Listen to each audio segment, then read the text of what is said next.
Le 16 juillet dernier, la ministre de l'Enseignement supérieur et de la Recherche, Geneviève Fioraso, a reçu les organisations représentatives étudiantes, l'UNEF, la FAGE, le PDE, le MET, et leur a présenté les grands axes de la refonte des bourses étudiantes. Cette réforme ambitieuse propose notamment une revalorisation et un élargissement de l'assiette des boursiers dès la rentrée prochaine. Nous avons 3 cibles prioritaires.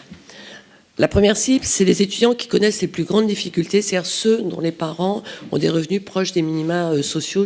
Deuxième cible, c'est d'élargir le socle de nos aides et de l'élargir à des étudiants qui aujourd'hui sont 135 000 à être des étudiants ce qu'on appelle à taux zéro. J'y reviendrai aussi, c'est-à-dire qu'en fait ils sont simplement exonérés de droits d'inscription, exonérés des droits d'accès à la sécurité sociale, mais ils ne bénéficient d'aucune aide. Troisième cible, c'est mieux prendre en compte la situation personnelle des étudiants. Donc là on ne tient pas compte des ressources des parents, on tient compte de la situation réelle des étudiants et en particulier ça concerne des étudiants qui aujourd'hui sont en rupture familiale et qui, de ce fait, ne disposent d'aucune ressource, même si leurs parents, eux, disposent de ressources. C'est une très bonne nouvelle que nous a annoncée la ministre, une très bonne nouvelle pour les étudiants qui sont en ce moment en train de préparer leur rentrée universitaire. Le ministère a fini par répondre aux étudiants par une mesure assez simple, un plan d'action sociale pour les étudiants. C'est un premier pas qui est particulièrement intéressant, un premier pas qui se dirige vers ce que la FAGE demande depuis plusieurs années, en retenant